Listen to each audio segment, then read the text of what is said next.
Граждан Узбекистана не пустили в Россию.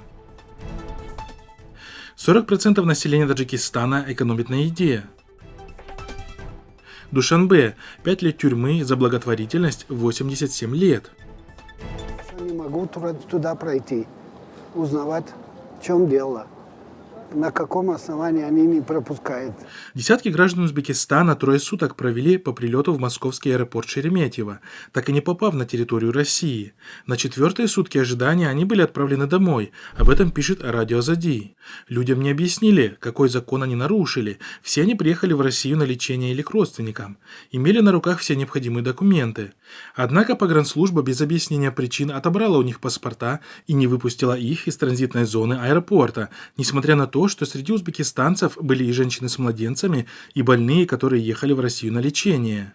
По 3-4 дня люди ждут. Мы-то ладно, но тут женщины с детьми, возмущается молодой пассажир, который снял на видео застрявших в Шереметьево пассажиров из Узбекистана. Мы тут 2,5-3 дня уже, мучаемся мы тут. Пусть отдадут нам наши паспорта и выпустят уже. Трудно нам тут с детьми. Просят о помощи женщина с ребенком на руках. Женщины с детьми страдают, дети плачут. Наши паспорта тоже отобрали. Никакие вещи не выдают, багаж. Возмущается на видео другая женщина. Как собаки лежим тут. Есть ли у них совесть? Требует ответа пассажир из Узбекистана. Стоит отметить, что узбекистанцы пытались обратиться в посольство Узбекистана, однако ожидаемо не смогли добиться хоть какой-либо реакции узбекских дипломатов. Подобное отношение к гражданам стран Центральной Азии со стороны российских чиновников, к сожалению, уже давно превратилось в норму.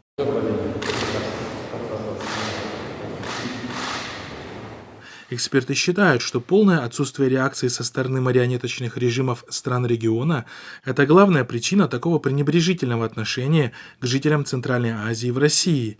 Ведь если бы аналогичная ситуация произошла с гражданином какого-либо самостоятельного государства, то произошел бы как минимум дипломатический скандал.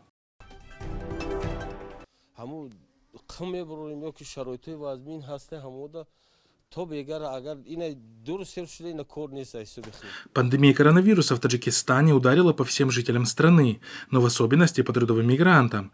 Только по официальным данным на заработки в Россию каждый год выезжало до 500 000 таджикистанцев. В этом году из-за закрытых границ значительная их часть была вынуждена остаться на родине. Работы в Таджикистане почти нет, и семьи мигрантов оказались на грани выживания. Они вынуждены экономить даже на самых простых продуктах. Об этом говорится в репортаже, подготовленном журналистами настоящего времени. Большинство таких семей в Таджикистане убрали из рациона мясо с начала карантина, поскольку многие семьи жили на деньги своих мужей и сыновей, которые те высылали из трудовой миграции. Но из-за коронавируса и закрытых границ основной массе не удалось уехать на заработки. Жительница столицы по имени Саадат работает дворником, а ее супруг Абдусамат каждый день ходит на стихийный рынок труда в Душанбе, где иногда находит подработку. На эти деньги они каждый день и покупают еду. Обед зависит от того, сколько денег принесет сегодня домой мой муж. Если побольше заработает, покупаем что посытнее. Если нет, питание более скудное, сказала Саадат. А другая жительница по имени Сафара Гулнурова рассказала, что в России в трудовой миграции находятся 2 сына. Сейчас из-за пандемии оба сидят без работы. Сафара Гул говорит, что раньше сыновья присылали ей деньги и обеспечивали ее, своего нетрудоспособного брата, жен и 2 десятка детей в семье. Сейчас они не могут высылать деньги, и вся семья выживает на 2 пенсии. Их хватает только на хлеб и картофель. Сейчас мы очень экономим, даже на муке, хлебе и сахаре. Килограмм сахара стоит 10 сомани, мешок муки 260, а у меня пенсия всего 120 сомани, подсчитывает Нурова. Согласно исследованиям Всемирного банка, более 40% семей таджикистанцев в период пандемии сократили потребление продуктов питания. Сильнее всего пострадали семьи трудовых мигрантов. По мнению аналитиков банка, в стране стоит ждать роста общего уровня бедности, ведь бедные домохозяйства в Таджикистане гораздо больше зависят от денежных переводов, чем относительно обеспеченные.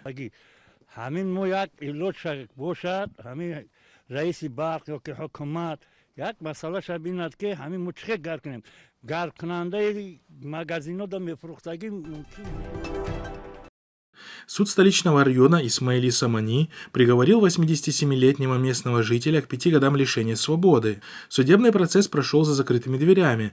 Представители суда от комментариев отказываются, а родственники заявили, что 87-летний Даниор Набиев был признан виновным в оказании материальной помощи родственникам заключенных, членов ПИФТ. Родственник осужденного Сайдис Хокбобоев сказал 4 января в беседе с радио Азади, что приговор был оглашен 28 декабря 2020 года за закрытыми дверями.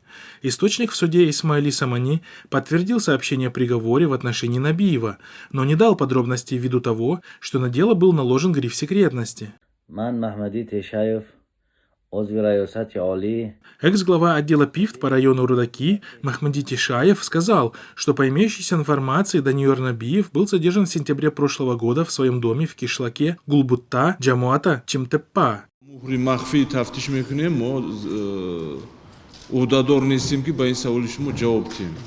Официальные структуры ничего не сообщили ни о его задержании, ни о приговоре суда. Набиев в праздничные дни относил семьям заключенных членов ПИФТ продукты, мясо, фрукты, поэтому его задержали и отправили за решетку, подчеркнул Тишаев. При этом неизвестно, какие именно статьи Уголовного кодекса были предъявлены Набиеву.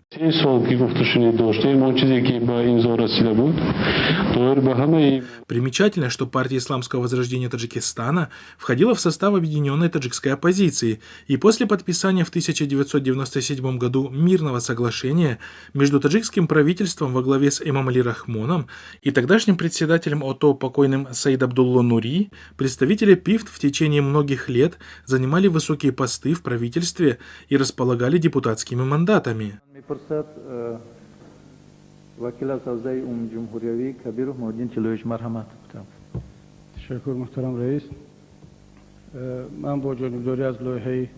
Эксперты напоминают, что ПИФТ в течение всего этого периода позиционировала себя как единственная легитимная исламская сила в стране, косвенно одобряя и наблюдая за тем, как режим Рахмона методично расправляется со всеми остальными исламскими движениями в Таджикистане. ملت و کشور دچار چندین تهدیدها است.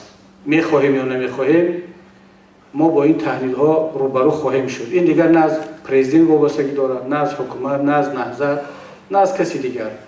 این بحران‌ها آمدنی است و آماده ایستاده است. یکیش افراطگرایی هست که به شدت و با سرعت جوانان ما را جذب کرده ایستاده است. В конечном итоге 29 сентября 2015 года Верховный суд Республики Таджикистан признал деятельность партии Исламского возрождения Таджикистана экстремистской и террористической, запретив ее деятельность на территории страны. Таким образом, партия оказалась вне закона и лишилась возможности защищать себя в политическом поле. Предлогом для судебного преследования ПИФТ послужил так называемый мятеж заместителя министра обороны генерала Абдухалима Назарзода, который независимые наблюдатели назвали сфабрикованным. در حقیقت وای بانه نسبت حزب نهضت اسلامی تاجیکستان که با حلنامه سودی عالی فعالیت این حزب قطع کرده شده همچون تشکیلات تروریستی اعتراف کرده شده است.